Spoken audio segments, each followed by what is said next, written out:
Rain and showers all week. Look at the wind. All week blowing a gale. What am I going to do? G'day folks, Luke Fitzpatrick here. Thanks again for watching. It looks like the weather's gone to custard this week. We got high winds forecast all the way through the week and lots of scattered rain and showers and stuff. Call me soft in my old age, but I hate fishing in the rain. So it's time to get stuck into some boat and trailer maintenance since we've been working it pretty hard lately.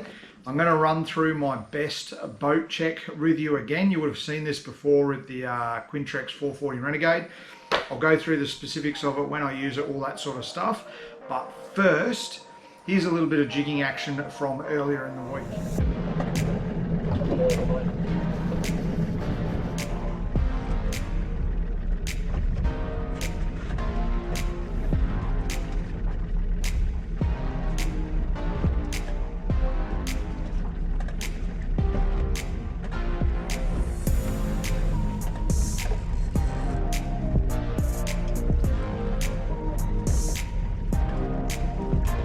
Another queenfish, fat one too.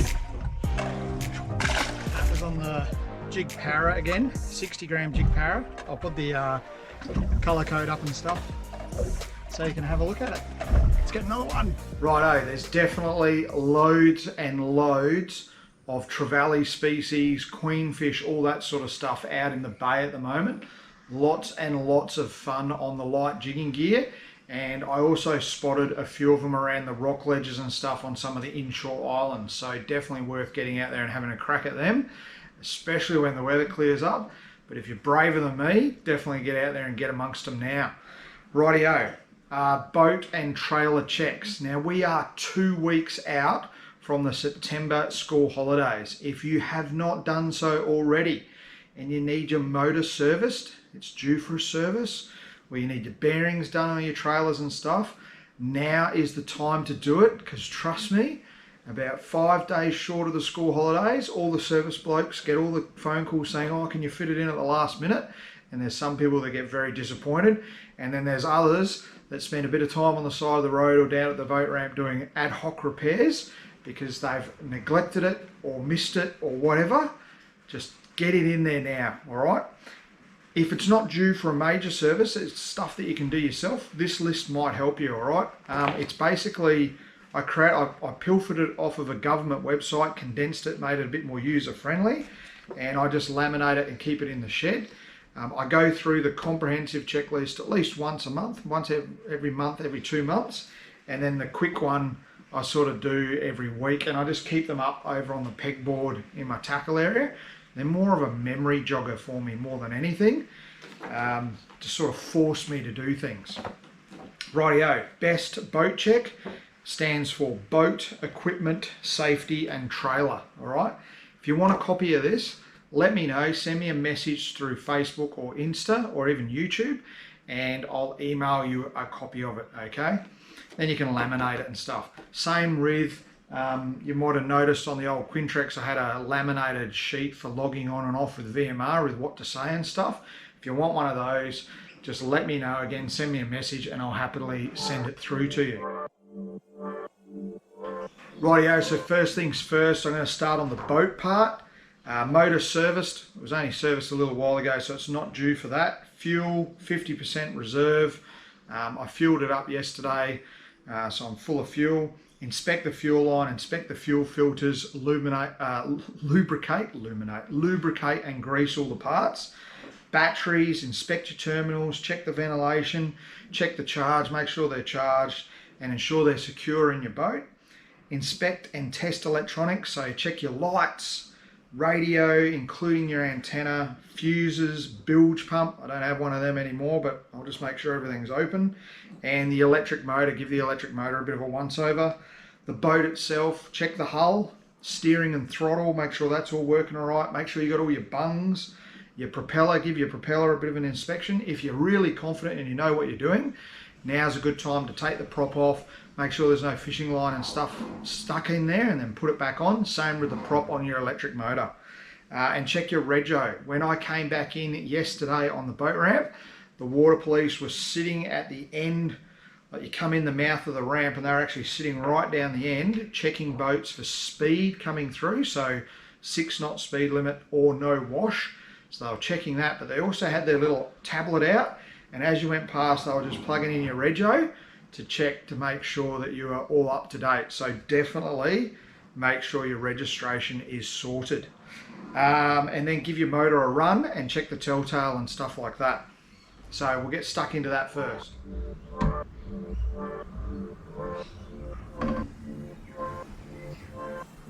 Okay, so after you've done the boat checks, all right, and you'll know what to check on your boat, all right. You'll know when there's little pending things that you've either neglected or you need to get to. Now's the time to do it.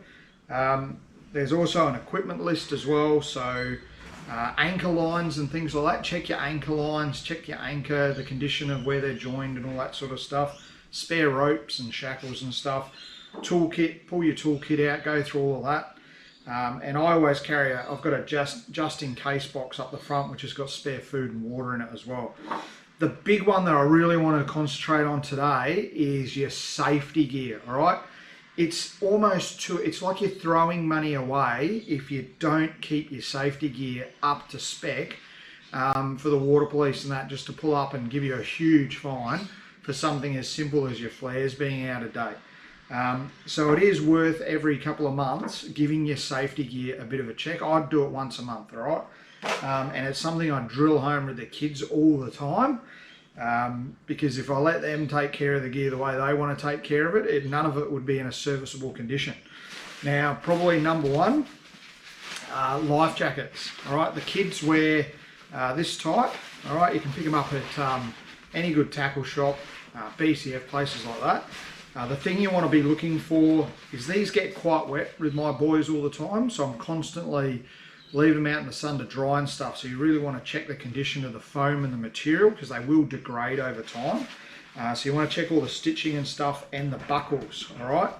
And it doesn't hurt to put them on the kids every now and again. Do them up nice and tight, lift them up and stuff to make sure they don't fall out the bottom end of them, okay? So check your life jackets. For Jen and I, we use the inflatable type, all right?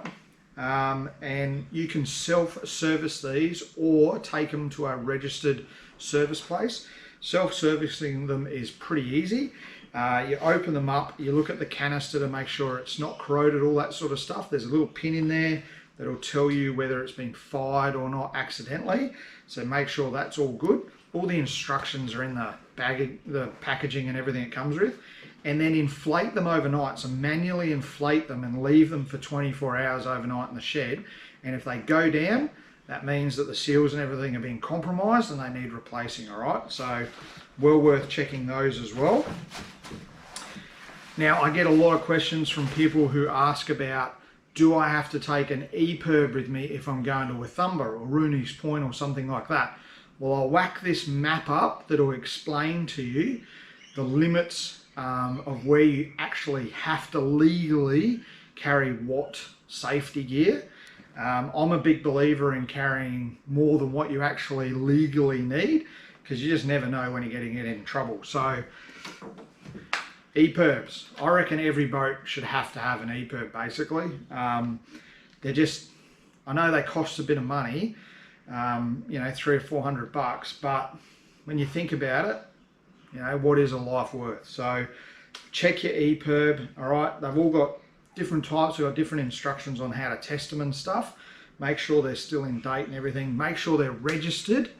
Okay, you can jump on the website and register them and stuff, and then give them a quick once over. This one's pretty easy. Lift up to test, press down to activate. So I just pull it up, red light comes on, flashes, goes green, tells me she is good to go. And I can see the dates, January 2030, before the battery expires on this one. So she's in good nick. The other thing I think you should carry on your boat, regardless, is a fire extinguisher, all right? Check overall condition, check the charge, okay? Make sure your fire extinguisher is charged and not just sitting there wallowing away, and check the date stamps and all that sort of stuff. And then your grab bag. Now, I meet a lot of people who have grab bags on their boat, but they're stuffed away under a ton of stuff, so they're anything but a grab bag, all right? It's got to be in a really quick to get to place, because you won't have much time if you start taking on water or something bad happens, okay? So mine sits under the seat in front of the console. It's that lid just has got nothing stopping it from opening, and it sits on the side where I can just grab it straight away. Inside it, I've got bailing bucket, V-sheet, whistle, flares, and a first aid kit. Now there is some really cool stuff on the BLA website, especially for like floating life buoys and stuff like that, so definitely check them out. Flares. So many people get fined for not having their flares in date. Check them right now, okay? If you're watching this video and you've got a boat, right now go check your flares. You definitely want to make sure your flares are in date, and don't give the water police an easy excuse to give you a fine, all right? So June 2021 for mine, all right? So, and check each of them, make sure they're all, you know, all in date and all that sort of stuff. So you don't give away, it's like giving the government free money basically, because you just haven't been bothered. Go do it right now, all right? Right now. Rightio, so after you got your safety gear done on the checklist, the trailer, okay? Now you can take it to your service centre to get them to do it. But there's a couple of little, oh, listen to that rain. Here it comes. It's going to frustrate me all week, that is. Anyway, it's good for the system. It's good for the system, stirs it up, gets the nutrients flowing. It'll be good for us in the long run. So, right, trailer, wheels and bearings. Inspect your tyres, check your tyre pressure, inspect your bearings, okay, if you do it yourself. Springs, rollers, hitch coupling, chains, all that sort of stuff. Check your lights, your brakes, registration, all that sort of stuff, okay? And I'll show you the stuff I use to keep everything in good working order.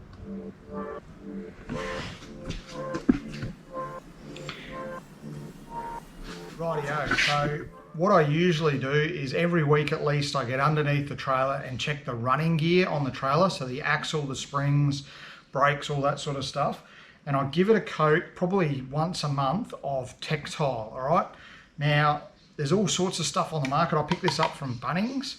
I find this the stickiest stuff. It actually stays on there for longer.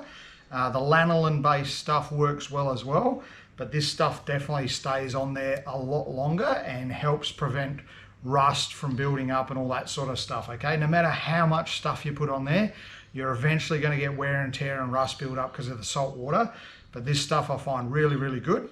And then around on other bits and pieces, I use Mako oil, all right? This stuff works really, really well as well. One of the other things to check is your trailer cup link, okay, for your electrics or your brakes, your lights, all that sort of stuff. Pays to open it up and have a look at what's happening inside, because a lot of the time you'll get a little bit of corrosion build up on the points and things, and that's why your indicators and stuff won't work. Very, very simple to open them up and have a bit of a look-see. And again, if you're not confident enough to do it, get the service people that you trust to do it, okay, before the school holidays hit.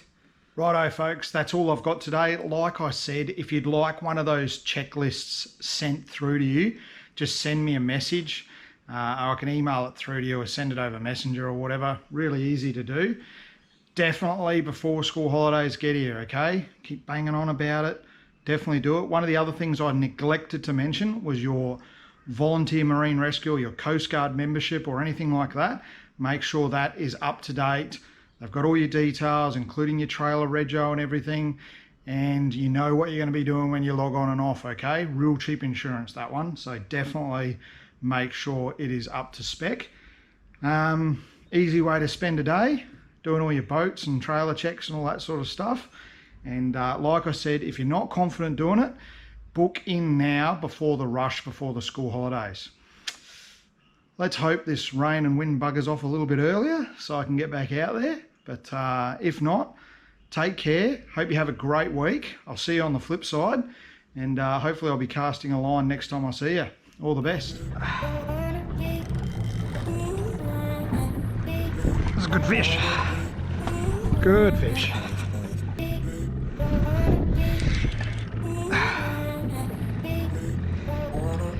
Diamond trevally in the head.